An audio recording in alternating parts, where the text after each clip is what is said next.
twine ni ikintu nyine kidoze nk'imipira ariko kiba gikozwe ubwo n'ibintu by'ibyatsi n'ibishipiri muze rwose muri bishema ryacu n'ibyishimo by'uyu mujyi. What do you think, young lady? Mwana muto uratekereza iki? Yambaye kuteri. Umve. We wacyano. I'm gonna go. Ngiye mfite kugenda. Mwana cyo navuga amagambo menshi. An affinity for the ball. Abana benshi bashaka kubona uriya mupira rwose ni ikintu kimeze nk'igipira. I'm sure she'll enjoy her. Reka umwana ajye kureba icyo gipira ari buze kukishimira. Umwana akomeza imbere ngo agiye kureba icyo gipira.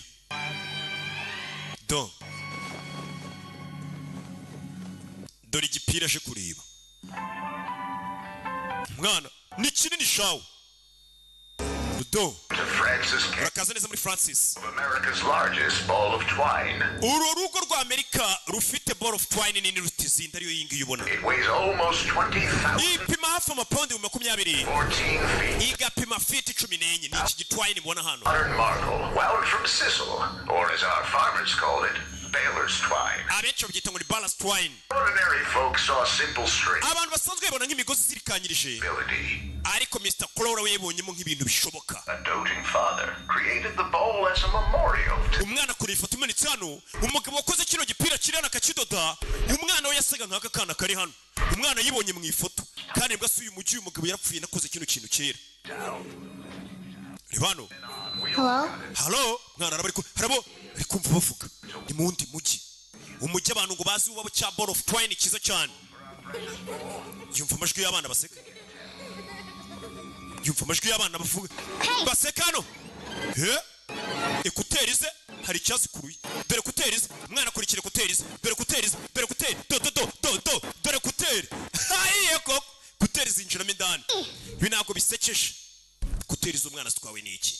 Ngo buri mujyi ugira ibintu biwubamo byibanga abantu badakunze kuvuga ariko bijya byonguranwa bagate. Bavuga nyine bavuga ati we nuzura muzi. Hakura nyine bavuga ati byibura umujyi wa Kigali ikintu nyaburanga kiwubamo habamo roki. Umuntu nyaburanga. No mwana rero dore muri cya gipira dore kiboko. Dore kiboko. Nyuma ye subira mindani. Yakasa.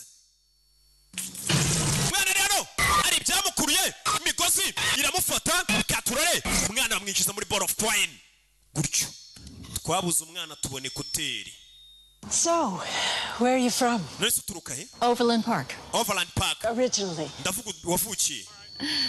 Overland Park. Niho navukiye Overland Park. You speak really good English. Uvuga icyongereza cyiza. Well, I better get going. Urabizi kirutareka ngende icyongereza mvuga se kirakureba. Ni nk'abantu iyo duhuye. No kuvuga ibyongereza byiza, ibifaransa byiza, iby'Espanyol n'ibiswahili. Ni none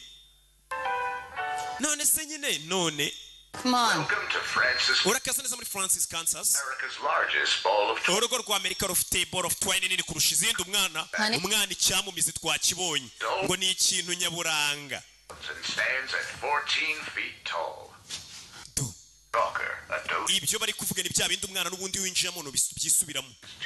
Iki ni ikintu umugabo yaremenye agihayemo umwana w'impano. Katurori yabonye kuteri abura umwana. Amelia umwana duri kimumize ni kiba mu wundi mujyi uri hafi aho. Amelia. Hey. Amelia we cyabuze umwana wabonye umwana wanjye asohoka marara wapuye ni Sheriff Wina. Umwana wanjye ariko yari hano umugore dore ngarabura umwana dore ngo siramwumiraho umwana wawe wabona yazerereye bimeze bite.